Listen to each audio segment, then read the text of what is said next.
So great seeing my next guest back in action. Volkan Oezdemir is going to be taking on Magomed Ankalaev coming up here at UFC 267 on October 30th. Volkan, how are you this evening? I'm doing great. I know you had some injuries, but what's been keeping you out of the cage for so long? The thing is, during this time, it's mostly the COVID situation. Most of the fights are happening in the US, and for the moment, I don't have the visa, so I've been a little bit on the sideline because of that. Now we got the next Fight Island fight, in Abu Dhabi, and that's why I'm back in. So just to clarify, had they had a card, say, on Fight Island earlier this year, you probably would have been on that. It was an issue of getting and fighting in the US, I guess. Yeah, they were looking to make me fight also in January for the third one, but they didn't find no opponent for me. So I was getting ready, I got ready for actually Krylov in October, but then I got the injury. Then I was looking to fight in January, but then also it didn't happen. And now it was this Ankaliev fight that got postponed a few times. But now it's finally happening. I remember hearing about this fight and then messaging you, and you're like, hey, the fight hasn't been signed. How surprised were you that they had announced the fight and obviously the contracts weren't signed yet? I mean, the thing is, they were looking to make the fight in London, right? To have a new European show again, and yeah, it didn't happen. It didn't materialize. So now we got the fight located in Abu Dhabi, and it's actually really good because I like the place.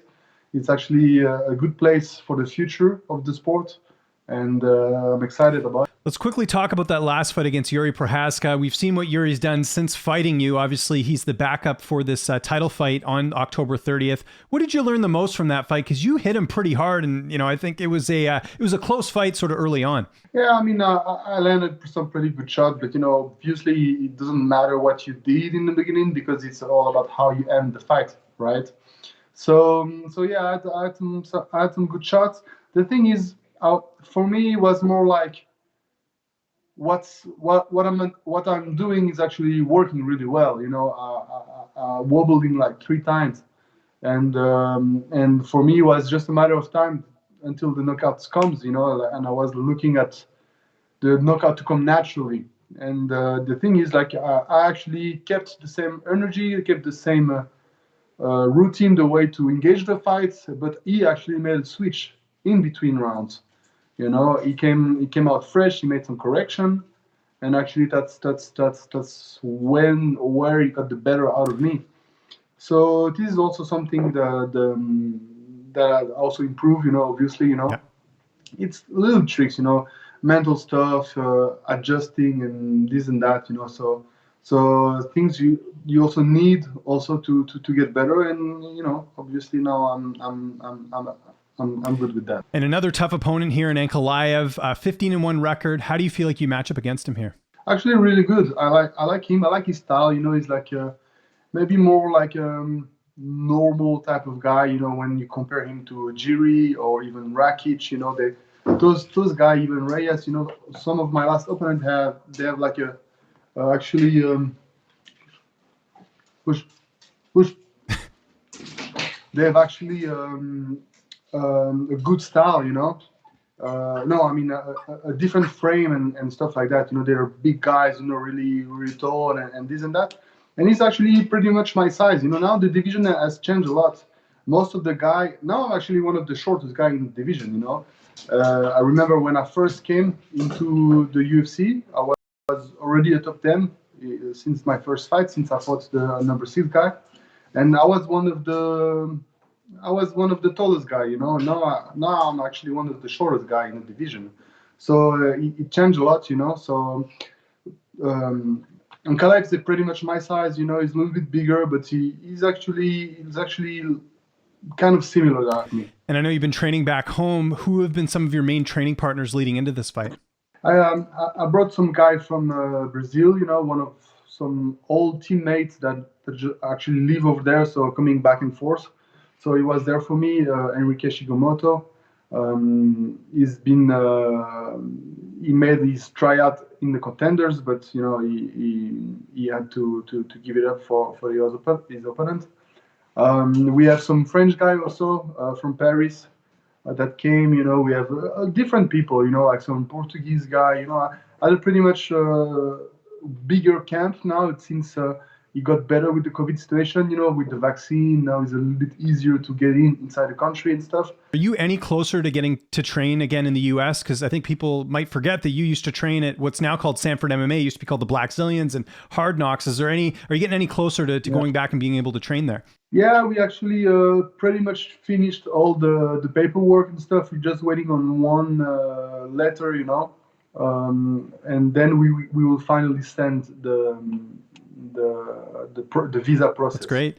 How do you envision the fight playing out on October 30th? I mean, this fight I think is it's kind of gonna be chasing like a cat chasing the mouse, because I think Ankaliev is a guy who's gonna actually run away a lot, I think he's gonna try to make me miss, make me frustrated. He's not the kind of guy that actually engage too much, he's a counter striker.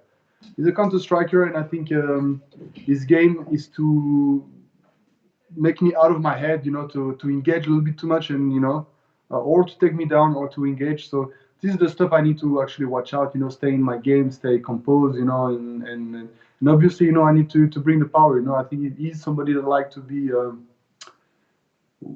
in his game, in his timing, so I think I need to just make him able there. Of course, I have to ask you about the main event because it's in your weight class, Jan Blachowicz, Glover Teixeira. How do you envision that fight playing out for the title? I think Jan is going to win this fight. Glover is actually a really tough guy. I don't know who has the best ground game, I think he's also going to be a big factor because Glover was actually able to take a lot of punishments in his last fight. Sometimes I was seeing him like, a lot of headshot and this and that, and kept on going with the takedown, kept on going with what he was doing. So he was actually pretty impressive. But actually, Jan has a lot of power, so this could be also a game changer. But I'm actually really surprised.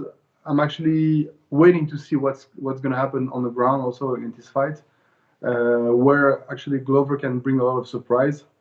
But I think Jan is still going to win that fight. And I don't know if you saw, but Jiri Prochazka is actually going to be the backup for that title fight. Do you think that was the right call by the UFC in case someone falls out? Yeah, I mean, he's really good. He beats like 2 top 10 back in a row. So I think obviously a lot of hype behind this guy.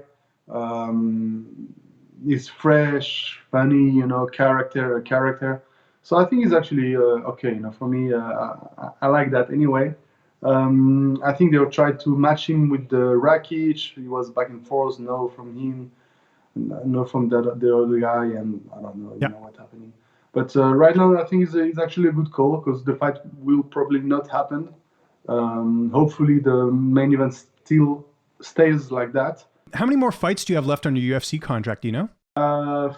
Oh, great. Okay, I wasn't sure. Fights. So you must have signed before the last fight, I would assume, if it's 4 fights. Okay. That makes sense. Yeah. And obviously some big news in your division. Well, he's not in your division anymore, but Jon Jones getting arrested a few weeks ago. He's been kicked out of his gym. Just your reaction to hearing that as someone who I know you wanted to fight him at some point. Yeah, I mean, it's probably a bad point for him right now because of this. I think it's going to be a greater good at the end of the day, maybe. And it's all about himself. You need to get the best out of the situation, like improve as a person, or from his fault or whatever. And just last question, same sort of thing we're seeing with Conor McGregor. I don't know if you saw the latest. Now he's getting in trouble with a DJ, an Italian DJ or something. What do you think's going on with Conor right now? I know he's injured and he's not fighting, but just your reaction to hearing this, because it's obviously he's making headlines for the wrong reason. Yeah, I don't know what's happening. I didn't read that. I just saw it and whatever. But I don't know. I think he's living the life right now. He doesn't really care about anything, and maybe he's just abusing a little bit about substance or whatever, alcohol or something, that makes him react maybe a little bit too much. But also, probably in his shoes, people coming at your face as well, like talking shit or whatever, it's probably not easy being him, But it's certainly easy doing interviews with you, Volkan. I really appreciate it. And quickly got to mention to my audience, you had like 13% left on your phone and you still did this interview. So we made it through it. Just before we go, if there's anyone you want to thank, any sponsors, any social media, I'll give you the last word. Yeah, all good with this. Just thank the fans and everybody, watching and supporting, and everybody tune up for my next fight, October 30th against Ankalaev.